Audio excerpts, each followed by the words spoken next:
سوال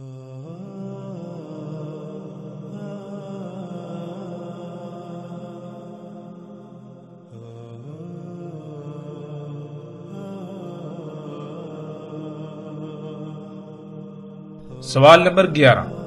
ناظرین، ایک مقام پر دجال کو دیوقامت اور بڑی جسامت والا انسان قرار دیا جاتا ہے جو لوہے کی زنجیروں میں مضبوطی سے جکڑا ہوا تھا، تو وہیں دوسری طرف دوسرے مقام پر اسے کمزور، غمگین یعنی اپنے کیے پر پچھتانے والا، کراہتا ہوا، قابل ترس انسان یا شخص قرار دیا جاتا ہے۔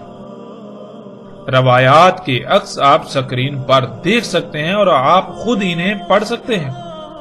ناظرین، یہ بھی ایک غیر معمولی تضاد ہے جس کا جواب دینا ایسے لوگوں کے بس سے باہر ہے، لیکن یہ علماء دجال ایک رخ کو سرے سے چھپا دیتے ہیں اور صرف دوسرے رخ کو ہی سامنے لاتے ہیں کہ وہ ایک بہت بڑا دیوقامت انسان تھا۔ اس بات کی بھی حقیقت کیا ہے آگے اس کا کھل کی وضاحت ہو جائے گی، لیکن یہ لوگ ایسا اس لیے کرتے ہیں کیونکہ ان کو علم ہے کہ اگر اس کے کمزور ہونے اور کراہنے والی بات کو سامنے لایا جائے گا تو پھر اس طبقے نے، ان لوگوں نے اس سے ایسی باتیں منسوب کی ہوئی ہیں کہ وہ بڑے بڑے کام کرے گا جو اللہ کے کرنے والے ہیں۔ تو وہ کیسے کر سکتا ہے جو خود قابل ترس ہے، جو اپنی حالت کو ٹھیک نہیں کر سکتا، قابل ترس ہے، وہ کرا رہا ہے، چیخ رہا ہے اور وقع کر رہا ہے، وہ رب ہونے کا دعویٰ کیسے کر سکتا ہے؟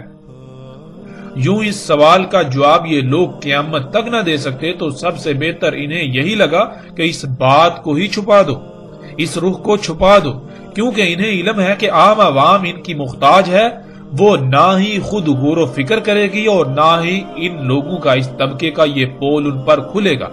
اس لیے جتنا جی چاہے دھوکہ دو، عوام کو جتنا جی چاہے دھوکہ دو، کوئی پوچھنے والا نہیں، بلکہ الٹا لوگ تعریفیں ہی کریں گے کہ کتنے بڑے بڑے علماء ہیں جو دین کی خدمت کر رہے ہیں۔ لیکن حقیقت کیا ہے ناظرین؟ حقیقت آپ کے سامنے ہے اور جیسے سے آگے بڑھیں گے آپ کے رونگٹے کھڑے ہو جائیں گے، جن حقائق کا آگے چل کر آپ کو سامنا کرنا پڑے گا، جو حقائق کھل کر سامنے آئیں گے۔ اس طبقے کی حقیقت کیا ہے؟ سوال نمبر 12۔ قرآن میں اللہ سبحانہ وتعالی نے صراحت کے ساتھ واضح کر دیا کہ اللہ سبحانہ وتعالی نے الرحمن ہونے کے ناطے ہر انسان کے لیے ایک 1000 سال کی مدت کا تعین کر دیا، یعنی کوئی بھی انسان زیادہ سے زیادہ 1000 سال زندہ رہ سکتا ہے۔ اور ناظرین، اس کی وضاحت آگے چل کر قرآن کی آیات کی روشنی میں عیسیٰ ابن مریم علیہ السلام والے موضوع میں آئے گی۔ فی الحال ہم آگے بڑھیں گے، وہ یہ کہ جب کوئی بھی انسان 1000 سال سے زیادہ عمر نہیں پا سکتا، یعنی اپنی پیدائش سے اپنی وفات تک 1000 سال سے زیادہ مدت نہیں پا سکتا، تو سوال یہ پیدا ہوتا ہے کہ اگر دجال انسان ہے تو پھر اس کی عمر 1000 سال سے زیادہ کیسے ہو گئی؟ ایک طرف اللہ کہتا ہے کہ وہ اپنی سنت کے خلاف نہیں کرتا، اپنے قانون کے خلاف نہیں کرتا، اللہ الرحمن ہے، تو یہ کیسے ممکن ہے کہ اللہ اپنے ہی قانون اور سنت کے خلاف کرے اور اپنے الرحمن ہونے کی ہی نفی کر دے؟ پھر ناظرین، سوالات تو یہ پیدا ہوتے ہیں کہ اگر وہ وہاں ایک جزیرے میں قید تھا تو اسے قید کس نے، کب اور کیوں کیا؟ اگر یہ سب ایسا ہی تھا تو کیا اصحاب رسول کے اذہان میں یہ غیر معمولی سوالات پیدا نہ ہوئے؟ کیا انہوں نے اللہ کے نبی محمد صلی اللہ علیہ وآلہ وسلم سے ایسے سوالات نہ کیے کہ یا رسول اللہ صلی اللہ علیہ وآلہ وسلم، اس کو قید کب کیا گیا، کس نے قید کیا اور کیوں قید کیا، اسے قتل ہی کیوں نہ کر دیا گیا؟ کیونکہ جس نے قید کیا اسے اس کی حقیقت کا علم تھا تو قید کیا نا۔ اور پھر جب کہ وہ وہاں قید تھا تو اصحاب رسول ابن سیاد کے دجال ہونے کی قسمیں کیوں کھاتے تھے؟ یعنی کہ جب صحابہ کرام کو یہ پتا ہے کہ دجال تو ایک جزیرے پر قید ہے جو کہ آخری دور میں نکلے گا، آزاد کیا جائے گا، تو اس کے باوجود وہ اپنی زندگیوں میں اس وقت ابن سیاد کے دجال ہونے پر قسمیں کیوں کھا رہے ہیں؟ پھر ابن سیاد تو یثرب میں ہی پیدا ہوا تھا، جسے آج یہ لوگ مدینہ کہتے ہیں، اور انہی کے سامنے پلا بڑا۔ کیا انہیں یہ سب علم نہیں تھا کہ دجال تو ایک جزیرے میں پہلے سے قید ہے اور دجال تو مدینہ اور مکہ میں داخل نہیں ہو سکتا، لیکن ابن سیاد مدینہ میں پیدا ہوا، اس کی موت ہوئی اور مکہ میں بھی آتا جاتا ہے۔ ناظرین، کیا کبھی آپ نے ان پہلوؤں پر غور کیا؟ کبھی آپ نے غور و فکر کیا، یا پھر آپ آنکھیں بند کر کے اسی علماء دجال طبقے کے پیچھے بھاگ رہے ہیں؟ یہ جدھر جدھر آپ کو لے جا رہے ہیں، آپ ان کے پیچھے ادھر ادھر چلے جا رہے ہیں اپنی آنکھیں بند کر کے۔ کیا کبھی آپ نے غور کیا اس کا انجام کیا ہوگا؟ آپ کس کا نقصان کر رہے ہیں؟ ناظرین، آپ کسی کا نقصان نہیں کر رہے، صرف اور صرف اپنا ہی نقصان کر رہے ہیں۔ جب وقت آئے گا تب سوائے پچھتاوے کے کچھ نہیں رہے گا۔ آج وقت ہے، خدارا اپنی آنکھیں کھولیے، ورنہ بعد میں ہلاکت کے سوا کچھ سامنے نہیں آئے گا۔ آگے بڑھتے ہیں ناظرین، سوال نمبر 13۔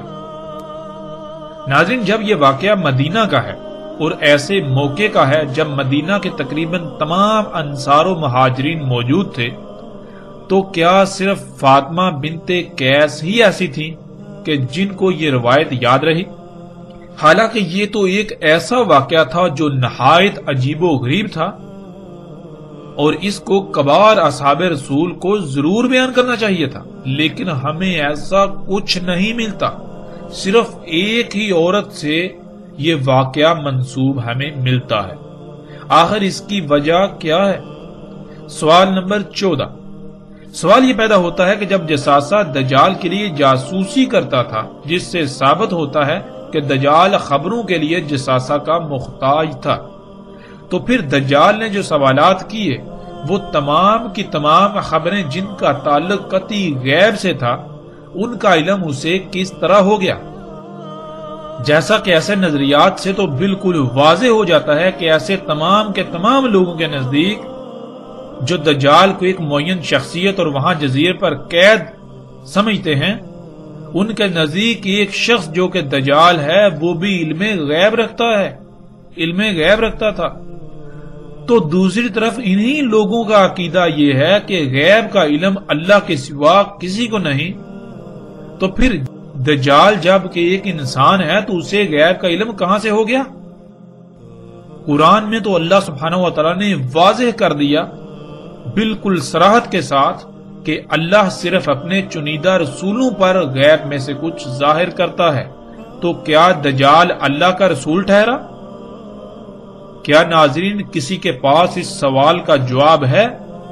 خواہ کچھ بھی ہو جائے، کوئی بھی ایسا شخص جو دجال کے ایک انسان ہونے کا دعوے دار ہے، اس عقیدے نظریے پر ڈٹا ہوا ہے، قائم ہے، وہ اس سوال کا جواب نہیں دے سکتا۔ وہ قرآن کا کفر کر رہا ہے، اللہ کی آیات کا کفر کر رہا ہے، اللہ کے کلام قرآن کا الحکیم ہونے کا کفر کر رہا ہے۔ پھر ناظرین سوال نمبر 15۔ جب دجال کو سب علم ہے کہ وہ رب نہیں ہے، رب اللہ ہی ہے، اس کا انجام کیا ہے، تو اس کے باوجود وہ رب ہونے کا دعویٰ کیسے کر سکتا ہے؟ پھر ناظرین سب سے بڑی بات تو یہ ہے کہ رب کے معنی کیا ہے؟ ہمارا رب کون ہے؟ ہمارا رب اللہ ہے، یعنی ہمارا رب اللہ ہے تو اللہ ہمارا رب کیسے ہے؟ کیا اللہ نے کبھی زبان سے کہا جی میں تمہارا رب ہوں؟ رب تو کہتے ہیں وہ ذات جو کسی شے جب اس کا وجود نہیں ہوتا اسے وجود دیتی ہے، پھر اس کی تمام تر ضروریات اسے خلق کر کے مہیا کرتی ہے۔ کیا اس کے لیے فائدہ مند ہے، کیا نقصان دہ ہے؟ اس کے سواری کے ذرائع، اس کے کھانے پینے کی تمام حاجات، اس کی ضروریات پوری کرتی ہے وہ ذات، نہ کہ صرف زبان سے یہ کہنا جی میں تمہارا رب ہوں۔ آگے ناظرین سوال نمبر 16۔ جب دجال کو یہ بھی پہلے سے علم ہے کہ اسے مدینہ میں داخل نہیں ہونے دیا جائے گا، جیسا کہ جو ان لوگوں نے تراجم کیے ہوئے ان تراجم میں بالکل واضح ہے کہ دجال کو یہ علم ہے، دجال خود کہتا ہے کہ مجھے مدینہ میں داخل نہیں ہونے دیا جائے گا، مدینہ کے ہر رستے پر ملائکہ مامور ہوں گے، تو علم ہونے کے باوجود دجال مدینہ جانے کی کوشش کیوں کرے گا؟ یعنی ناظرین اگر آپ کو یہ یقین ہو، آپ کو پہلے سے یہ بتا دیا جائے کہ آپ یہ کام نہیں کر سکتے، یہ ممکن نہیں، اور آپ خود تسلیم کر رہے ہوں کہ آپ یہ کام نہیں کر سکتے، آپ خود تسلیم کر، اس کے باوجود آپ وہی کام کیوں کریں گے؟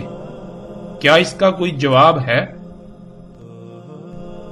سوال نمبر 17۔ جساسہ نے اس جزیرے پر موجود محل میں جانے کو کہا جس میں دجال قید تھا۔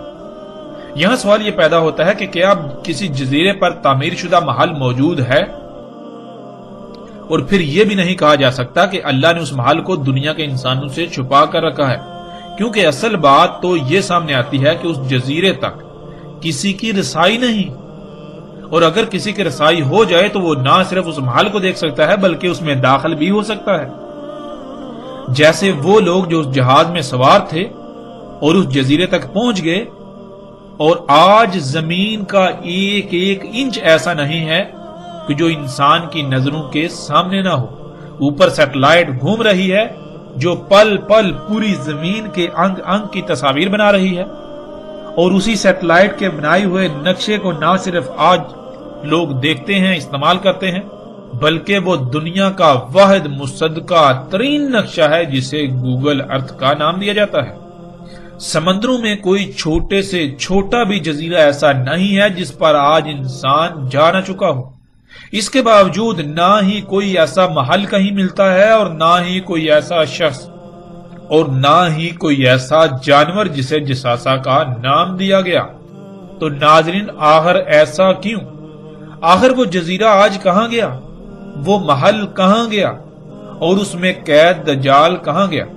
آج جب کوئی ایسا محل کہیں موجود ہی نہیں، اور اگر تھا تو پھر بغیر کسی شک و شبے کے ظاہر ہے محل تباہ ہو چکا، اور دجال نہ جانے کب کا آزاد ہو چکا۔ اور پھر حقیقت اگر یہی ہے تو پھر وہ دجال کہاں گیا؟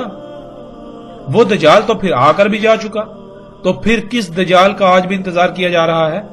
اس روایت کی بنیاد پر دجال کو انسان ثابت کرنے اور انسان ہونے کا عقیدہ رکھنے والوں کی بھی حقیقت کھل کر آشکار ہو جاتی ہے کہ وہ محض نہ صرف خود کو دھوکے میں مبتلا کیے ہوئے ہیں بلکہ اکثریت کو بھی اسی دھوکے میں مبتلا کر کے ان کی دنیا اور آخرت تباہ کر رہے ہیں۔ ناظرین، اس روایت پر مزید کئی سوالات پیدا ہوتے ہیں اور اعتراضات سامنے آتے ہیں جن کی تعداد بہت زیادہ ہے، لیکن ہم صرف انہی سوالات پر اکتفا کرتے ہیں۔ یہ ایسے اعتراضات ہیں، ایسے سوالات ہیں کہ ان کو دور کرنا ناممکن ہے، ان کے جوابات دینا ناممکن ہے۔ روایت کی صحت کو کوئی ایک ہی اعتراض مشکوک بنا دیتا ہے، لیکن اس میں تو درجنوں لاجواب اعتراضات ہیں۔ تو یہ روایت کیسے قابل تسلیم کہی جا سکتی ہے یا تسلیم کی جا سکتی ہے؟ ان اعتراضات کی روشنی میں اس روایت کی اہمیت بالکل صفر ہو جاتی ہے، لیکن اس کے باوجود ہم اس روایت کی اصل حقیقت پر ضرور روشنی ڈالیں گے تاکہ حق کھل کر واضح ہو جائے اور کسی کے پاس کوئی عذر، شک یا شبہ وغیرہ نہ رہے۔ کوئی یہ نہ کہے کہ انہوں نے ان اعتراضات کی بنیاد پر اس روایت کو بالکل سرے پر کر دیا، ایک سائڈ پر کر دیا، کیونکہ ان کے پاس اصل بات کا جواب نہیں تھا۔ یعنی کہ ہم کسی کے پاس الحمدللہ ایسا کوئی بہانہ بھی نہیں رہنے دیں گے۔ ناظرین، جن جن کتب میں یہ روایت بیان کی گئی ہے، جب ان تمام مقامات کو سامنے رکھا جائے اور اگر اللہ سبحانہ و تعالیٰ کی طرف سے خالص علم حاصل ہو تو اس کو سمجھنے میں رائی برابر بھی مشکل پیش نہیں آتی۔ لیکن افسوس کی بات تو یہ ہے کہ ہم اللہ سبحانہ و تعالیٰ سے رجوع کرنے کے بجائے اپنی خواہشات کی تکمیل میں ساری محنت ضائع کرتے ہیں۔ لوگ حق کی تلاش کی بجائے جو ان کے اپنے نظریات ہوتے ہیں، جو ان کے اپنے عقائد ہوتے ہیں، انہیں علم ہوتا ہے کہ یہ باطل نظریات و عقائد ہیں، اس کے باوجود وہ اپنے باطل نظریات کو ہی حق ثابت کرنے اور دوسروں پر زبردستی مسلط کرنے کی کوشش میں لگے رہتے ہیں۔ ان تمام تر سوالات کے برعکس ناظرین، اب ہم آتے ہیں اس روایت میں جو واقعہ بیان ہوا اس کی حقیقت کی طرف۔ ناظرین، حقیقت یہ ہے کہ ایسا واقعہ ضرور پیش آیا، البتہ وہ کس کے ساتھ پیش آیا یہ ایک الگ بحث ہے، لیکن جب غور کیا جائے تو یہ واقعہ تمیم داری رضی اللہ تعالیٰ عنہ کے ساتھ ہی پیش آیا، نہ کہ ان کے علاوہ کسی اور کے ساتھ۔ جب ہم آگے بڑھیں گے، ذوالقرنین علیہ السلام کے موضوع پر جب بات ہوگی، یاجوج اور ماجوج کے موضوع پر بات ہوگی، تو پھر مزید ہم پر حقائق کھل کر سامنے آئیں گے جن کی روشنی میں بھی اس روایت کی حقیقت مزید واضح ہو جائے گی کہ ذوالقرنین علیہ السلام کون تھے۔ آگے آئندہ ایک ساتھ میں اس پر تفصیل سے بات ہوگی کہ ذوالقرنین سلیمان علیہ السلام تھے جنہوں نے ایک نہیں بلکہ 3 رکاوٹیں بنائی تھیں، 3 جو سد ہیں وہ تعمیر کی تھی۔ سب سے پہلے انہوں نے مغرب میں، جسے برمودا ٹرائی اینگل کے نام سے جانا جاتا ہے، وہاں ایک نحاس کی سد بنائی تھی، رکاوٹ بنائی تھی۔ نحاس کہتے ہیں جیسے یہ زمین کی مقناطیسی کشش ہے اس کو، پھر دوسری مشرق میں جسے شیطانی اسلحہ یا ڈریگن ٹرائی اینگل کے نام سے جانا چاہتا ہے جو کہ جاپان کے سمندر میں واقع ہے، وہاں ذوالقرنین سلیمان علیہ السلام نے ایک سد بنائی نحاس سے، وہ مادی نہیں یعنی غیر مادی تھی۔ تیسری، ان دو رکاوٹوں کے درمیان اس مقام پر جہاں دو چٹانوں کے درمیان ایک درہ تھا اس کو بند کیا۔ ناظرین، اس پر تفصیل کے ساتھ آگے چل کر بات ہوگی ذوالقرنین علیہ السلام اور یاجوج اور ماجوج کے موضوع پر آئندہ ایک ساتھ میں۔ مغرب اور مشرق والی صدعین یعنی دو رکاوٹیں مادی نہیں تھیں بلکہ وہ غیر مادی تھیں جن کو نحاس کہا گیا۔ نحاس بالکل ایسے ہی مقناطیسی قوت یا کشش کو کہتے ہیں جیسے مقناطیسی قوت زمین مسلسل پیدا کر رہی ہے، جس مقناطیسی قوت کی وجہ سے نہ صرف ہر شے زمین کی طرف کھینچی ہوئی ہے بلکہ اسی قوت کی وجہ سے زمین کے گرد 7 مختلف تہوں پر مشتمل ایک حصار قائم ہے جنہیں زمین کے 7 آسمان کہا جاتا ہے۔ زمین کی مقناطیسی قوت کا ایک نارتھ یعنی شمال پول ہے اور ایک ساؤتھ یعنی جنوبی پول ہے۔ زمین کی مقناطیسی قوت کے شمال اور جنوب پول کی وجہ سے کمپاس کی سوئی کا رخ شمال اور جنوب کی طرف رہتا ہے۔ کیونکہ کمپاس میں موجود مقناطیسی ٹکڑا جس پر سوئی چپکی ہوتی ہے اس کو دونوں طرف سے زمین کی مقناطیسی قوت مخالف سمت میں دھکیلتی ہے۔ جیسے مقناطیس کے دو ٹکڑوں کو ایک ہی سمت میں آمنے سامنے لایا جائے تو ایک دوسرے کو دور دھکیلتے ہیں، بالکل اس طرح کمپاس میں موجود مقناطیسی ٹکڑا اس ٹکڑے کو دونوں طرف سے زمین کی مقناطیسی قوت مخالف سمت دھکیلتی ہے جس سے اس کا رخ شمال اور جنوب کی طرف ہو جاتا ہے اور سوئی وہیں ٹھہر جاتی ہے۔ لیکن اگر کمپاس کسی ایسی جگہ پر رکھا جائے جہاں زمین کی مقناطیسی قوت کے علاوہ ایک اور مقناطیسی قوت موجود ہو، بالکل وہی مقناطیسی قوت جو زمین سے نکل رہی ہے، جو زمین کی مقناطیسی قوت ہے، لیکن اس کا رخ زمین کی مقناطیسی قوت کے متضاد ہو یعنی اس کا مشرق اور مغرب پول ہو، تو کمپاس کی سوئی کسی ایک جگہ پر نہیں ٹھہرے گی بلکہ وہ تھرتھرانا شروع کر دے گی، وہ پزل ہو جائے گی، کیونکہ زمین کے مقناطیسی قوت اسے کہہ رہی ہے کہ تم نے اپنا رخ شمال اور جنوب کی طرف کرنا ہے، لیکن جو دوسری مقناطیسی قوت اس مقام پر موجود ہے جس کا پول مشرق اور مغرب ہے، وہ کیا کہے گی، وہ اسے حکم دے گی، وہ اس کے اوپر دباؤ ڈالے گی، تم نے اپنا رخ جو ہے مشرق اور مغرب کی طرف کرنا ہے۔ اب دونوں کے درمیان وہ پزل ہو جائے گی، اس طرح جو کمپاس کی سوئی ہے وہ تھرتھرانا شروع کر دے گی۔ ناظرین، اب تصور کیجئے کہ آپ کے پاس ایسی مقناطیسی قوت پیدا کرنے کی صلاحیت ہو اور آپ ایسی مقناطیسی قوت یعنی نحاس خلق کریں جس کا ایک پول مشرق اور دوسرا مغرب کی سمت ہو، یعنی زمین کے پولز کے متضاد ہو، تو زمین کی مقناطیسی قوت اور آپ کی خلق کردہ مقناطیسی قوت کے عین وسط میں اگر کوئی انسان پہنچ جائے یا کوئی بھی شے پہنچ جائے تو وہ شے وقت کی قید سے آزاد ہو جائے گی، اس کے لیے ماضی حال مستقبل ختم ہو جائے گا۔ اگر آپ اس نقطے پر پہنچ جائیں تو آپ وقت کی قید سے آزاد ہو جائیں گے اور آپ ماضی حال یا مستقبل کو جاگتے ہوئے ایسے دیکھ سکیں گے جیسے انسان رات کو خواب میں کچھ دیکھتا ہے، یعنی آپ بالکل ایک ایسی کیفیت میں چلے جائیں گے جیسے کہ آپ خواب دیکھ رہے ہوتے ہیں، لیکن حقیقتاً وہ خواب نہیں ہوگا، آپ حقیقتاً وہ سب کچھ دیکھ رہے ہوں گے لیکن وقت کی قید سے آپ آزاد ہو چکے ہوں گے۔ اور جب آپ اس نقطے سے اس مقام سے باہر نکلیں گے تو آپ اسی وقت میں آ جائیں گے، یعنی بالکل سیم وہی وقت ہوگا جس وقت میں آپ اس نقطے میں داخل ہوئے تھے، یعنی وقت گزرا ہی نہیں ہوگا۔ اور ناظرین، اس بات کو دنیا کا کوئی ایسا سائنسدان بھی غلط ثابت نہیں کر سکتا جو ایسے پروجیکٹ پر کام کر رہا ہے، اور اس پر اس وقت امریکہ، روس، جاپان اور چین بہت شدت سے کام کر رہے ہیں۔ الٹا یہ ان کے لیے ایک عظیم راز ہے، عظیم راز سے پردہ اٹھنا ہوگا، لیکن اس راز کے کھلنے سے اب ان کو کوئی فائدہ نہ ہوگا کیونکہ اب تباہی سر پر آ چکی ہے۔ ناظرین، تمیم داری رضی اللہ تعالیٰ عنہ مشرق کی طرف ڈریگن ٹرائی اینگل میں اپنے جہاز میں سفر کر رہے تھے اور وہیں ان کا جہاز گم ہو گیا اور وہ اس نقطے میں داخل ہو گئے تھے جو ذوالقرنین سلیمان علیہ السلام کی خلق کردہ نحاس یعنی مقناطیسی قوت اور زمین کی مقناطیسی قوت کا عین وسط تھا۔ جب وہ اس نقطے میں داخل ہوئے تو وہ وقت کی قید سے آزاد ہو گئے اور انہوں نے مستقبل کو اپنی آنکھوں سے جاگتے ہوئے بالکل ایسے دیکھا جیسے کہ آپ خواب دیکھتے ہیں۔ آج جو کچھ ہو رہا ہے وہ سب انہوں نے اپنی آنکھوں سے دیکھا، بالکل ایسے ہی جیسے کہ خواب دیکھا جاتا ہے، یعنی کہ جیسے آپ خواب دیکھتے ہیں بالکل اس طرح انہوں نے مستقبل کو اپنی آنکھوں سے دیکھا۔ وہ اس وقت عیسائی تھے اور یہی ان کی محمد صلی اللہ علیہ وآلہ وسلم پر ایمان لانے کی بھی وجہ بنی۔ جو کچھ انہوں نے اپنی آنکھوں سے دیکھا تھا، یعنی ان کے ساتھ جو واقعہ پیش آیا تھا، وہ اگر کسی سے بھی بیان کرتے تو اس وقت کوئی بھی ایسا شخص نہیں تھا جو ان کی اس بات کو سمجھنے کی صلاحیت رکھتا سوائے محمد رسول اللہ صلی اللہ علیہ وآلہ وسلم کے۔ بلکہ اگر وہ کسی سے ایسی بات کرتے بھی تو ان کو پاگل کہا جاتا اور ان کا مذاق اڑایا جاتا اور ان کو تحقیر کا نشانہ بنایا جاتا، کیونکہ یہ بات کسی کی عقل میں آنے والی نہیں تھی۔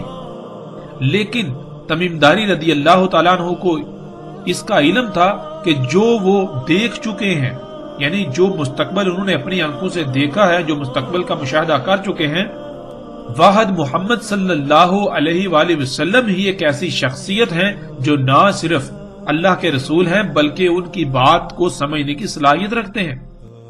اسی وجہ سے جب وہ واپس پہنچے تو سیدھے رسول اللہ صلی اللہ علیہ وآلہ وسلم کو یہ سارا قصہ سنایا، یہ سارا واقعہ سنایا کہ انہوں نے مستقبل کو اپنی آنکھوں سے دیکھا کہ دنیا کے کیسے کیسے حالات بدلیں گے، اور بالآخر دجال یعنی ٹیکنالوجی، جنہیں آج مشینیں اور جدید ایجادات کا نام دیا جاتا ہے یا نام دیے جاتے ہیں، پوری دنیا کو اپنے لپیٹ میں لے لے گا۔ یہ اشیاء، یہ جو دجال ہے، پوری دنیا کو اپنے لپیٹ میں لے لے گا۔ رسول اللہ صلی اللہ علیہ وآلہ وسلم یہ سارا واقعہ سننے کے بعد تمیم داری رضی اللہ تعالیٰ عنہ کو سب کے سامنے لائے اور ان کو سب کے سامنے واقعہ بیان کرنے کا کہا۔ لیکن اس سے پہلے رسول اللہ صلی اللہ علیہ وآلہ وسلم نے ان کو بتا دیا تھا کہ کیسے الفاظ استعمال کرنے ہیں، کیونکہ اگر جو کچھ دیکھا تھا وہ سب ویسے ہی بیان کیا جاتا تو کسی کی بھی عقل میں بات نہ آتی، کیونکہ اس وقت آج ان ایجادات کے بارے میں تصور کرنا بھی محال تھا۔ اس لیے اس سارے واقعے کو کیسے بیان کرنا ہے، کیسے الفاظ استعمال کرنے ہیں، رسول اللہ صلی اللہ علیہ وآلہ وسلم نے وہ تمام الفاظ تمیم داری رضی اللہ تعالیٰ عنہ کو بتائے، یعنی کہ بالکل ایسے ہی جیسے کہ ماضی میں بہت کچھ ہوا، بہت بڑے بڑے واقعات ہوئے، لیکن قرآن میں اللہ سبحانہ و تعالیٰ نے ان واقعات کو اپنے الفاظ میں بیان کیا۔ مثال کے طور پر جب قرآن یہ کہتا ہے کہ وہ جو قوم تھی جہاں ذوالقرنین علیہ السلام گئے تھے، جن کو یاجوج اور ماجوج سے بچانا تھا، وہ قوم تو کسی بھی قسم کی کوئی بات سمجھنے کی صلاحیت ہی نہیں رکھتی تھی، وہ بات سمجھنے کے قریب ہی نہیں تھی۔ لیکن اس کے برعکس قرآن میں کیا لکھا ہے؟ قرآن میں تو بالکل واضح لکھا ہے، قالوا یا ذوالقرنین ان یاجوج و ماجوج مفسدون فی الارض، انہوں نے کہا کہ ذوالقرنین، یاجوج اور ماجوج جو ہیں وہ تو زمین میں فساد کرتے ہیں۔ تو پھر انہوں نے یہ کیسے کہہ لیا جب وہ کوئی بات سمجھنے کے قابل ہی نہیں تھے، بات سمجھنے کے قریب، تو انہوں نے عربی میں کیسے کہہ دیا؟ نہیں، یہ ان کے الفاظ نہیں ہیں، بلکہ یہ قرآن میں اللہ کے الفاظ ہیں۔ وہ واقعہ اس وقت جو پیش آیا، اللہ سبحانہ و تعالیٰ نے قرآن جو کہ اللہ کا کلام ہے اپنے الفاظ میں اسے بیان کیا۔ تو بالکل ناظرین اسی طرح وہ جو واقعہ تمیم داری رضی اللہ تعالیٰ عنہ کے ساتھ پیش آیا، رسول اللہ صلی اللہ علیہ وآلہ وسلم نے تمیم داری رضی اللہ تعالیٰ عنہ کی یہ رہنمائی کی کہ لوگوں کو یہ واقعہ کن الفاظ میں بتانا ہے تاکہ انہیں نہ تو کسی قسم کی کوئی پریشانی کا سامنا کرنا پڑے اور نہ ہی ان کے لیے یہ گمراہی کا باعث بنے، بلکہ الٹا یہ جب آئندہ جب دجال آئے گا تو اس وقت کے لوگوں کے لیے یہ بات فائدہ مند ہو۔ اور ناظرین روایت میں استعمال ہونے والے الفاظ یہ سب حقیقت کھول کر بیان کرتے ہیں جن کا آگے صراحت کے ساتھ ذکر آئے گا، جیسے کہ انہوں نے کہا ہم الدین میں داخل ہوئے۔ ناظرین الدیر کے لفظ الدیر کے دو معنی ہیں۔ اس کا ایک معنی ہے ایسا نقطہ یا مقام جو کسی شے کو تسلسل کے ساتھ اچانک انتہائی تیز رفتار سے باہر نکال دے، مثلا جیسے بندوق سے فائر کیا جاتا ہے تو گولی کے خول سے اچانک اس کا سکہ انتہائی تیز رفتاری سے باہر نکل جاتا ہے اور مسلسل آگے سفر کرتا ہے۔ اور ناظرین لفظ الدیر کے دوسرے معنی ہیں ہر طرف سے بند ایک سرنگ کے، یعنی کہ ہر طرف سے بند جیسے کوئی غار ہوتا ہے، لمبا غار، لمبائی پر مشتمل، جیسے کوئی سرنگ ہوتی ہے جو ہر طرف سے بند ہو۔ اب ناظرین یہاں ہم پہلے معنی کو لیں گے اور اس کے بعد آگے جا کر دوسرے معنی کو بھی لیں گے۔ الدیر یہی وہ مقام تھا جہاں جہاز گم ہونے کے بعد وہ پہنچے، اور اس مقام نے انہیں اچانک باہر نکال دیا، یعنی وہ وقت کی قید سے آزاد ہو گئے، وقت کی قید سے نکل گئے۔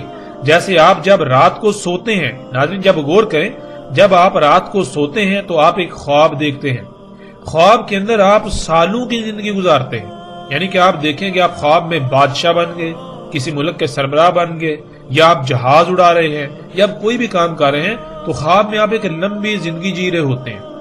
خواب میں آپ دیکھتے ہیں کہ خواب میں آپ کئی سال کا وقت گزارتے ہیں، لیکن جب آپ کی آنکھ کھلتی ہے تو حقیقت کیا نکلتی ہے کہ صرف چند لمحے ہی ابھی گزرے ہوئے ہوتے ہیں، یعنی کہ چند لمحوں میں آپ نے سالوں پر محیط وقت کو ایسے دیکھا جیسا کہ آپ کے ساتھ وہ پیش آ رہا تھا، آپ اس میں موجود تھے۔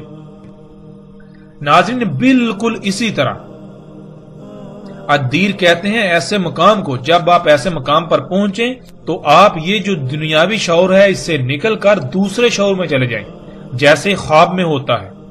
آپ چارپائی پہ ہوتے ہیں، سوتے ہیں، تو جب خواب میں بالکل اسی طرح ہو، وہ مقام جو آپ کو ایسی حالت میں دھکیل دے، ایسی حالت میں لے جائے۔ تو ناظرین تمیم داری رضی اللہ تعالیٰ عنہ جب جہاز کے گم ہونے کے بعد اس مقام پر پہنچے تو وہ وقت کی قید سے آزاد ہو گئے، یعنی کہ جیسے آپ خواب دیکھتے ہیں بالکل اسی طرح انہوں نے مستقبل کو اپنی آنکھوں سے دیکھا، بالکل ایسے دیکھا جیسے کہ اسی وقت میں وہ موجود ہیں، یعنی جیسے آپ خواب دیکھتے ہیں بالکل عین اسی طرح انہوں نے مستقبل میں آنے والے تمام حالات و واقعات کو دیکھا۔ انہوں نے مستقبل کی 14-15 صدیوں کا مشاہدہ کیا جیسے آپ خواب دیکھتے ہیں۔ انہوں نے اس وقت سے لے کر دجال تک کا وقت اپنی آنکھوں سے دیکھا کہ دنیا میں کیا کیا تبدیلیاں رونما ہوں گی، کہ کون کون سی وجوہات دجال کے نکلنے کا باعث بنے گی۔ دجال جو کہ ہر لحاظ سے واضح ہو چکا کہ یہ ٹیکنالوجی ہے، یہ موجودہ ایجادات ہیں، یہ دجال ہے جنہیں انسان اپنے لیے مسیحا یعنی فائدہ مند سمجھتا ہے، آسائشیں سہولتیں سمجھتا ہے، لیکن در حقیقت یہ تمام ایجادات مسیحا نہیں ہے، بلکہ انہی کی وجہ سے دنیا آج ہر طرح کے عذابوں، زلزلوں، سیلابوں، طوفانوں، بیماریوں، تباہیوں، مصیبتوں اور طرح طرح کی آزمائشوں کا شکار ہے، اور اسی کی وجہ سے ساتھ آئے گی، یعنی وہ عظیم زلزلہ آئے گا کہ جس میں تمام کے تمام انسان مارے جائیں گے اور زمین جہنم بن جائے گی۔ رسول اللہ صلی اللہ علیہ وآلہ وسلم کے الفاظ میں انہوں نے اس سارے واقعے کو یوں بیان کیا جسے ہم ایک مثال سے سمجھ لیتے ہیں۔ مثلا کچھ لوگ ہیں جو پہلی بار 1 سے 100 تک گنتی سیکھ رہے ہیں۔ ناظرین تصور کریں باقی سب ابھی 60 پر ہیں، یعنی 60 تک گنتی سیکھ پائے، لیکن آپ ان میں سب سے پہلے 100 تک گنتی سیکھ لیتے ہیں، یعنی کہ آپ نے 100 تک سیکھ لی۔ باقی لوگ ابھی 60 تک پہنچے لیکن آپ 100 تک پہنچ گئے۔ اب آپ اس کو یوں بیان کرتے ہیں کہ میں نے اپنی تعلیم کا سفر کیا، میں نے اپنی تعلیم کا سفر شروع کیا اور کافی آگے گیا تو میری کسی سے ملاقات ہوئی۔ میں نے اس سے پوچھا کہ تم کون ہو؟ اس نے جواب دیا میں 100 ہوں، یعنی 100 کا ہندسہ ہوں، اور ان قریب میں تمہارے سامنے آ جاؤں گا۔ اب 100 کا ہندسہ یہ بتاتا ہے کہ وہ کب تک سامنے آئے گا، یعنی کیا کیا اس سے پہلے ہونا لازم ہے کہ وہ اس کے بعد سامنے آئے گا۔ 100 کا ہندسہ اب آپ سے پوچھتا ہے کیا تم نے اسکول میں داخلہ لے لیا؟ اب آپ جواب دیتے ہیں ہاں۔ اب وہ پھر آپ سے سوال کرتا ہے کیا حقیقتاً ایسا ہو چکا، یعنی آپ داخلہ لے چکے؟ آپ آگے سے جواب دیتے ہیں ہاں ایسا ہو چکا، میں اسکول میں داخلہ لے چکا۔ اس نے پھر پوچھا کیا 1 آ گیا؟ آپ نے کہا ہاں وہ تو آ چکا۔ اس نے پھر پوچھا کہ 10 آ گیا؟ آپ نے جواب دیا ہاں 10 بھی آ چکا۔ اس نے پھر سوال کیا کیا 60 آ گیا؟ آپ نے جواب دیا ہاں وہ بھی آ چکا۔ اس نے پھر پوچھا کیا 70 آ گیا؟ اب آپ نے جواب دیا کہ نہیں وہ ابھی تک نہیں آیا۔ تو اس نے کہا کہ اب ان قریب وہی آئے گا، یعنی کہ اب ان قریب 70 آئے گا۔ اس کے بعد 80 آئے گا، پھر اس کے بعد 90 آئے گا۔ جب 90 آ جائے گا تو میرا سامنے آنے کا وقت بالکل قریب آ جائے گا، اور جب 99 آ جائے تو اچانک میں بھی سامنے آ جاؤں گا، لیکن جب تک 99 نہیں آتا تب تک قانون میں مجھے سامنے آنے کی اجازت ہے ہی نہیں۔ ناظرین، اس مثال کو بار بار سنیے اور اس میں غور کیجئے۔ اگر آپ نے اس مثال کو سمجھ لیا تو تمیم داری رضی اللہ تعالیٰ عنہ والے واقعے کی ساری حقیقت آپ کے اوپر کھل جائے گی۔ یہ مثال اس واقعے کی ساری حقیقت کو کھول کر رکھ دے گی اور بہت ہی آسانی سے سارا واقعہ بالکل سمجھ آ جائے گا۔ بالکل یہی کہا تمیم داری رضی اللہ تعالیٰ عنہ نے کہ ان کی ملاقات دجال سے ہوئی، انہوں نے دجال کو دیکھا۔ دجال کو آپ اس مثال میں 100 کا ہندسہ تصور کر لیں، جیسے آپ کی 100 کے ہندسے سے گفتگو ہوئی بالکل ویسے ہی دجال کے ساتھ تمیم داری رضی اللہ تعالیٰ عنہ کی گفتگو ہوئی۔ یعنی حقیقتاً ایسی کسی گفتگو کا کوئی وجود نہیں ہے، ایسی کوئی گفتگو نہیں ہوئی، بلکہ ان کے ساتھ جو واقعہ پیش آیا، جو انہوں نے مستقبل کو اپنی آنکھوں سے دیکھ لیا، جو کہ باقی ابھی نہیں دیکھ سکتے، باقی جیسے انسان آئیں گے وہ دیکھیں گے، لیکن وہ پہلے ہی وہ سارے حالات و واقعات دیکھ چکے۔ اس سب کو سامنے عام سطح پر بیان کرنا تھا تاکہ اصل مقصد سب سمجھ جائیں، تو اس کو اس طرح حکمت کے ساتھ بیان کیا کہ دجال آئے گا، لیکن کب آئے گا؟ تمیم داری رضی اللہ تعالیٰ عنہ نے باقی سب سے پہلے ہی اسے دیکھ لیا۔ رسول اللہ صلی اللہ علیہ وآلہ وسلم کے بتائے ہوئے الفاظ میں انہوں نے بتایا کہ انہوں نے سوال کیا کہ کیا عربوں میں نبی آ گیا؟ ہم نے کہا ہاں آ گیا۔ اس نے پھر سوال کیا کیا انہوں نے اس کی اطاعت کی یا نافرمانی؟ ہم نے کہا اطاعت کی۔ دجال نے کہا اسی میں ان کے لیے خیر ہے۔ اب یہاں یہ ذہن میں رکھیں، دجال خیر نہیں بلکہ شر اکبر ہے۔ دجال سے بڑا شر اور کوئی نہیں ہے جب سے انسانوں کو دنیا میں لایا گیا۔ تو اس نے کہا کہ اسی میں ان کے لیے خیر ہے۔ اس کا مطلب یہ ہے کہ جب تک محمد رسول اللہ صلی اللہ علیہ وآلہ وسلم کی اطاعت ہوگی، انہی کی لائی ہوئی دعوت پر عمل کیا جائے گا، یعنی دنیا کو فطرت پر رکھا جائے گا، اسی میں انسانوں کے لیے خیر ہوگی۔ دجال نہیں نکل سکے گا جب تک رسول اللہ صلی اللہ علیہ وسلم کی دعوت کے مطابق دنیا کو فطرت پر رکھا جائے گا تو دجال نہیں نکل سکے گا، جس سے لوگوں کو نقصانات نہیں ہوں گے۔ دجال تب ہی نکلے گا جب محمد رسول اللہ صلی اللہ علیہ وآلہ وسلم کی نافرمانی کی جائے گی، جب اس دین کو چھوڑ دیا جائے گا جو محمد رسول اللہ صلی اللہ علیہ وآلہ وسلم نے واضح کیا تھا، دین فطرت۔ محمد رسول اللہ صلی اللہ علیہ وآلہ وسلم نے اور اللہ نے قرآن میں دنیاوی مال و متاع کو دھوکے کا سامان قرار دیا اور اس کے قریب بھی جانے سے منع کر دیا اور اس سے دور رہنے کا بار بار حکم دیا۔ جب تک انسان ایسا کریں گے تب تک وہ اس دنیاوی مال و متاع کے دجل سے بچے رہیں گے، اور جب وہ اس کے پیچھے پڑیں گے تو ایسے دجال کا شکار ہوں گے کہ حق کو سمجھنا ناممکن کے قریب تر ہو جائے گا۔ دنیا میں آنے کا مقصد کیا ہے؟ سب کے نزدیک دنیاوی مال و متاع، جس کو اللہ نے قرآن میں دھوکہ کہا، اسی کا حصول بن جائے گا۔ رسول اللہ صلی اللہ علیہ وآلہ وسلم نے بتا دیا تھا کہ کب تک ان کی اطاعت کی جائے گی، جیسے کہ اطاعت کرنے کا حق ہے۔ اس کے لیے محمد رسول اللہ صلی اللہ علیہ وآلہ وسلم نے کہا تھا کہ خلافت علی منہاج نبوہ رہے گی 30 سال، پھر اس کے بعد جو کچھ ہوگا وہ بھی بیان کر دیا۔ اب آپ سے سوال یہ ہے کہ اگر آج تک پوری دنیا میں خلافت علی منہاج نبوت قائم رہتی تو کیا دنیا کی آج یہ حالت ہوتی؟ دجال نکل سکتا تھا؟ یعنی یہ موجودہ ٹیکنالوجی جو شرع اکبر ہے، جو شرک اکبر ہے، انسان یہ کر پاتا؟ ہرگز نہیں کر پاتا۔ تو یہی انہوں نے کہا محمد رسول اللہ صلی اللہ علیہ وآلہ وسلم کی اطاعت میں ہی خیر ہے۔ جب ان کی نافرمانی کی جائے گی تو یہی وجہ بنے گی دجال کے نکلنے کی۔ پھر اسی طرح بتدریج جو سوال انہوں نے بیان کیے کہ دجال نے ان سے پوچھا کہ فلاں ہو گیا اور فلاں ہو گیا، تو اس کا مطلب یہ تھا کہ دجال کے آنے سے پہلے فلاں کچھ ہوگا، جب تک وہ نہیں ہوگا تب تک دجال نہیں نکل سکتا۔ یعنی جن وجوہات کی بنا پر ٹیکنالوجی، یہ جدید ایجادات جو کہ دجال ہیں وجود میں آئیں گی، دجال وجود میں آئے گا، جب تک وہ عوامل وقوع پذیر نہیں ہوتے تب تک دجال نہیں آ سکتا۔ جیسے مثال کے طور پر 10 کا ہندسہ ہے تو 10 کا ہندسہ آنے کے لیے پہلے 1 آتا ہے، پھر 2 آتا ہے، 3 4 5 6 7 8 9 پھر جا کے 10 آتا ہے۔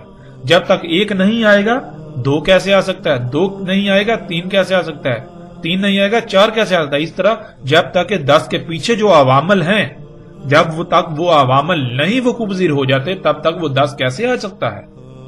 ناظرین، پیچھے جو ہم نے مثال بیان کی اس میں اور جس طرح تمیم داری رضی اللہ تعالیٰ عنہ نے یہ واقعہ بیان کیا، اس میں کوئی فرق نہیں، ایک رائی برابر بھی فرق نہیں ہے۔ اگر آپ نے اس مثال کو سمجھ لیا تو آپ نے اس واقعہ کی حقیقت کو سمجھ لیا۔ جیسے آپ نے باقی سب ابھی 60 پر ہیں تو 100 تک گنتی سیکھ لی اور ایک مثال کی شکل میں باقیوں کو بتایا، بالکل اسی طرح تمیم داری رضی اللہ تعالیٰ عنہ کو اللہ سبحانہ و تعالیٰ نے اس وقت مستقبل دکھا دیا، جیسے آپ خواب دیکھتے ہیں، یہ دجال دکھا دیا، تو انہوں نے پھر ان الفاظ میں اس واقعے کو بیان کیا۔ ناظرین، اس کی مزید تصدیق روایات میں آنے والے الفاظ خود بخود کرتے ہیں۔ ابھی ہم صرف اور صرف اللہ کے فضل سے نہ صرف ان الفاظ کو سامنے رکھیں گے بلکہ ان الفاظ کو کیسے توڑ مروڑ کر امت کو دھوکہ دیا جاتا رہا، انسانیت کو دھوکہ دیا جاتا رہا، اور دھوکہ دینے والوں کا بھی پردہ چاک کریں گے۔ اس کے باوجود اگر کوئی حق کی بجائے گمراہی کا سودا کرتا ہے تو حق آ جانے کے بعد ہی کرے گا، اور اس کے پاس روز محشر کوئی عذر نہیں ہوگا کیونکہ اس پر حجت پوری ہو چکی۔ ناظرین، اس وقت سکرین پر آپ کو ابو داؤد کی روایت نظر آ چکی ہے۔ اس میں یہ ہے کہ پس جب رسول اللہ صلی اللہ علیہ وآلہ وسلم صلاۃ مکمل کر چکے بیٹھے رہے ممبر پر اور ہنس رہے تھے، کہا سب انسانوں کے لیے لازم ہے کہ اپنی اپنی جگہ پر بیٹھے رہیں۔ پھر کہا کیا تم لوگ جانتے ہو تمہیں کیوں جمع کیا؟ انہوں نے جواب دیا اللہ اور اس کے رسول کو علم ہے۔ رسول اللہ صلی اللہ علیہ وآلہ وسلم نے کہا میں نے تمہیں رہب یا رغبت دلانے کے لیے جمع نہیں کیا، اور لیکن تمہیں اس لیے جمع کیا کہ تمیم داری ایک نصرانی شخص تھے، پس وہ میرے پاس آئے، پس میری بیعت کی اور خود کو میرے حوالے کر دیا، یعنی سرنڈر کر دیا، اور مجھے بیان کیا ایک حادثہ، یعنی ایک واقعہ جو اس کے ساتھ پیش آیا، اس نے وہ میرے ساتھ بیان کیا جو بالکل ویسا ہی ہے جیسا میں تم سے بیان کر چکا ہوں دجال کے بارے میں۔ یعنی یہاں یہ بات بالکل واضح ہو جاتی ہے کہ رسول اللہ صلی اللہ علیہ وسلم یہ کہہ رہے ہیں کہ تمیم داری رضی اللہ تعالیٰ کے ساتھ جو حادثہ پیش آیا، یعنی جو واقعہ پیش آیا، وہ بالکل ویسا ہی ہے جیسا میں تم سے بیان کر چکا ہوں دجال کے بارے میں۔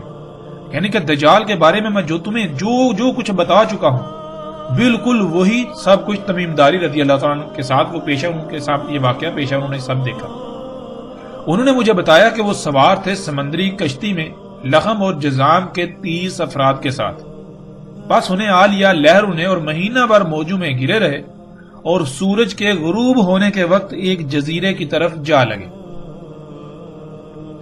پس چھوٹی کشتی میں سوار ہوئے، پس داخل ہوئے جزیرے میں انہیں ملا دابا، بڑی دم والا اور بہت زیادہ الشعر والا، یعنی ہر طرف سے پینٹ کی تہ چڑھا ہوا۔ انہوں نے کہا ویل ہو تیرے لیے، کون ہے تو؟ اس نے جواب دیا میں جساسا ہوں، اس شخص کی طرف چلو جو اس ہر طرف سے بند سرنگ میں ہے، پس اس میں کچھ شک نہیں اسے تمہاری خبر کی شدید چاہت ہے۔ کہا جب ہم نے اس سے اس شخص کا سنا تو ہم ڈر گئے کہ وہ شیطان ہوگا، ہم جلدی سے چلے حتیٰ کہ ہم داخل ہوئے ہر طرف سے بند سرنگ میں، یعنی اس ادیر میں، پس تب ہم نے دیکھے اس میں اعظم و انسان۔ ناظرین، لفظ انسان کے نیچے 2 زیریں ہیں، اور یہ عربی کا اصول ہے کہ جب بھی کسی لفظ کے نیچے 2 زیریں آتی ہیں تو وہ جمع کا صیغہ بن جاتا ہے، اس میں پھیلاؤ آ جاتا ہے، جس کے معنی ایک نہیں زیادہ انسانوں کے ہیں۔ اور اعظموں کا مادہ عین زوئے میم یعنی عظامہ ہے، جس کے معنی ہڈی کے ہیں۔ ہڈی میں قوت، سختی اور مضبوطی پائی جاتی ہے، اور ہڈی جسم میں پائی جاتی ہے۔ اگر جسم سے تمام کی تمام ہڈی نکال لی جائے تو جسم بے وقت و بے حیثیت ہو جاتا ہے۔ اعظم انسان کہتے ہیں ایسے انسانوں کو جو غیر معمولی قوت، طاقت، سختی، مضبوطی کے حامل ہوں۔ اگر ان انسانوں کو نکال دیا جائے تو پیچھے باقی انسانوں کی اہمیت و حیثیت بالکل ایسی رہ جائے گی جیسے جسم سے تمام کی تمام ہڈی نکال لی جائے، جیسے جسم سے تمام کی تمام ہڈی نکال لینے کے بعد جسم کی اہمیت و حیثیت رہ جاتی ہے۔ اور ناظرین، لفظ انسان کے معنی کیا ہے؟ لفظ انسان کے معنی ہے بھولا ہوا، یعنی جو اپنی ہی حقیقت کو، اپنے ہی آپ کو بھولا ہوا ہے۔ مثال کے طور پر آپ سے پوچھا جائے کہ آپ کون ہیں، آپ کیا ہیں، تو آپ یہ جو بشری وجود ہے، یہ جو مادی وجود ہے، اسے ہی اپنی حقیقت سمجھنا شروع کر، آپ کہیں کہ یہ میں ہوں۔ اب ناظرین غور کریں، جب آپ کہتے ہیں میرے ہاتھ، میرے پاؤں، میرا ناک، میرے کان، میرا سر، یعنی میرا جسم، جب ناظرین یہ جسم میرا ہے تو وہ کون ہے جو یہ کہہ رہا ہے میرا، جو میں کہہ رہا ہے؟ آخر وہ بھی تو کوئی ہے نا جس کا یہ جسم ہے۔ پھر وہ میں جب نکل جاتی ہے تو یہ جسم بالکل بے بنیاد ہو جاتا ہے، یہ مٹی بن جاتا ہے۔ وہ میں کون ہے؟ وہ میں ہی اصل ہے اور اس کو بھول گئے، اس لیے انسان کہا جاتا ہے۔ انسان کہتا ہے جو اپنے ہی آپ کو بھولا ہوا ہے، اپنی ہی حقیقت کو بھولا ہوا ہے۔ تو اعظم انسان ایسے بھولے ہوئے کہ اگر ان کو نکال دیا جائے تو پیچھے بھولے ہوئے کی کوئی اہمیت و حیثیت رہے گی ہی نہیں، یعنی پیچھے بھولے ہوئے کی اہمیت ایسی رہ جائے گی جیسے کہ جسم سے ہڈی نکال لی جائے تو جسم کی جو اہمیت و حیثیت رہ جاتی ہے۔ کہا اس نے میں جساسا ہوں، اس محل میں چلے جاؤ۔ پس جب میں اس میں گیا تب وہاں شخص تھا جو اپنی نرم مواد والی سیٹ پر، کرسی پر لوہے والے پٹوں میں بہنے کی طرح دوڑتا ہوا، جیسے جانور جنسی حاجت پوری کرنے کے لیے مادہ پر سوار ہوتا ہے، اس طرح آسمان اور زمین کے درمیان کر رہا تھا۔ یعنی بہنے کی طرح دوڑتا ہوا آتا تھا اور اپنی اگلی ٹانگیں اٹھا کر آسمان پر چڑھ جاتا، آسمان پر سوار ہو جاتا اور پھر اسی طرح واپس زمین پر اتر آتا تھا۔ پوچھا اس سے کون ہے تو؟ پس اس نے جواب دیا میں دجال ہوں۔ ناظرین، روایات سے یہ بات ثابت شدہ ہے کہ بعض صحابہ رضوان اللہ نے کہا کہ جساسہ وہی دابہ ہے جس کا ذکر قرآن میں ہے، یعنی زمین سے نکلنے والا انسان کا خلق کردہ دابہ۔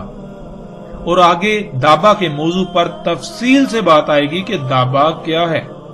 اور روایت میں یہ بھی بات بالکل واضح ہے کہ انہوں نے کہا کہ ان کی ملاقات دابہ سے ہوئی، اس کی باری برکم دم اور کثیر و شر تھے اس پر۔ الشر کے معنی ہم ناظرین گزشتہ ایک ساتھ میں جان چکے ہیں۔ الشر کہتے ہیں اس مواد کو جس مواد سے آپ کے جسم پر بال وجود میں آتے ہیں، آپ کے جسم پر ناخن وجود میں آتے ہیں، جسے آج لچکدار پلاسٹک یعنی نائلون، اسفلٹ، پینٹ وغیرہ کا نام دیا جاتا ہے۔ اسی سے فوم سمیت ہزاروں مصنوعات تیار کی جاتی ہیں۔ اگر کسی بھی قسم کا کوئی شک رہے تو ایک روایت میں رسول اللہ صلی اللہ علیہ وآلہ وسلم کے الفاظ موجود ہیں آخری زمانے میں ہونے والی بارشوں کے حوالے سے، جسے آپ سکرین پر دیکھ سکتے ہیں۔ رسول اللہ صلی اللہ علیہ وآلہ وسلم نے کہا نہیں قائم ہوگی ساتھ حتیٰ کہ بارشیں ہوں گی، ان میں سے نہیں بچے گا کوئی گارے کا گھر سوائے اس کے جو الشر کے بنے ہوئے ہوں گے۔ اسی طرح ناظرین ایک اور روایت بھی ہے جس کا مفہوم کچھ یوں ہے کہ رسول اللہ صلی اللہ علیہ وآلہ وسلم نے کہا کہ ان بارشوں میں سے کوئی گھر نہیں بچے گا جس کی چھت سلامت رہے سوائے ان گھروں کے جن کی چھتیں الشر کی بنی ہوئی ہوں گی، جس کا ترجمہ یہ کیا جاتا ہے کہ جن گھروں کی چھتیں بالوں کی بنی ہوئی ہوں گی وہ چھتیں بچ جائیں گی، وہ گھر بچ جائیں گے، باقی سب گھر جو ہیں ان بارشوں میں بہہ جائیں گے۔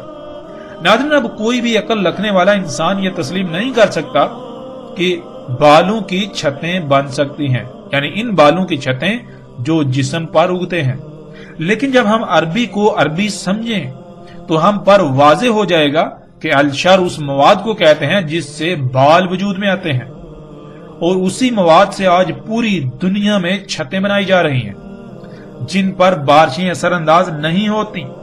جیسا کہ گزشتہ ساتھ میں یہ بات واضح ہو چکی ہے کہ خام تیل سے بننے والی مصنوعات سے چھتیں بھی بنائی جا رہی ہیں۔ یہ دابہ ہوائی جہاز تھا، اور گزشتہ ایک ساتھ میں دجال کے حمار پر بھی اس کی بات ہو چکی، مختصراً اس پر بات ہو چکی۔ جیسے ہم آگے بڑھیں گے، جب دابے کا موضوع آئے گا، دابا من الارض یا دابا فی الارض والا، تو اس میں تفصیل کے ساتھ یہ بات واضح ہو جائے گی کہ دابا کیا ہے۔ وہ دابا جس سے تمیم داری رضی اللہ تعالیٰ عنہ کی ملاقات ہوئی، وہ یہ ہوائی جہاز تھا جس کی باری برکم دم اور اس پر کثیر و شر یعنی ہر طرف سے پینٹ چڑھا ہوا تھا، پینٹ ہوا تھا۔ اب ناظرین اس کو یوں سمجھ لیں اس مثال میں کہ آپ کی ملاقات 99 سے ہوئی، تو 99 نے آپ سے کہا آگے چلو، جو آگے ہے اس سے تمہارا انتظار ہے۔ تو جیسے ہی آگے گئے تو آگے 100 کے ہندسے سے ملاقات ہوئی۔ بالکل اسی طرح جب انہوں نے ہوائی جہاز دیکھا تو اس نے کہا اس عدیر یعنی اس ہر طرف سے بند سرنگ میں داخل ہو جاؤ۔ کہیں پر اسے عدیر یعنی ہر طرف سے بند سرنگ کہا گیا ایک مقام پر، اور کہیں یعنی دوسرے مقام پر اسے قصر یعنی محل کہا گیا۔ جہاز میں جب آپ داخل ہوں تو آپ حیران رہ جائیں گے کہ جہاز حقیقتاً نہ صرف عدیر ہے یعنی ایک ایسی سرنگ ہے جو ہر طرف سے بند ہے، اور وہ سرنگ اندر سے ایک محل کا منظر پیش کرتی ہے، بلکہ وہ سرنگ اندر سے محل کا منظر پیش کرتی ہے۔ جب وہ اس دیر یعنی محل نما ہر طرف سے بند سرنگ میں داخل ہوئے تو انہوں نے جو دیکھا اس کے بارے میں کئی طرح کے الفاظ آئے ہیں، اور وہ سب کے سب اپنی جگہ پر بالکل ٹھیک ہیں۔ اب سب سے پہلے ہم یہ دیکھتے ہیں کہ آج تک ان الفاظ کو کیسے بیان کیا گیا جو اندر موجود انسان کے بارے میں استعمال کیے گئے۔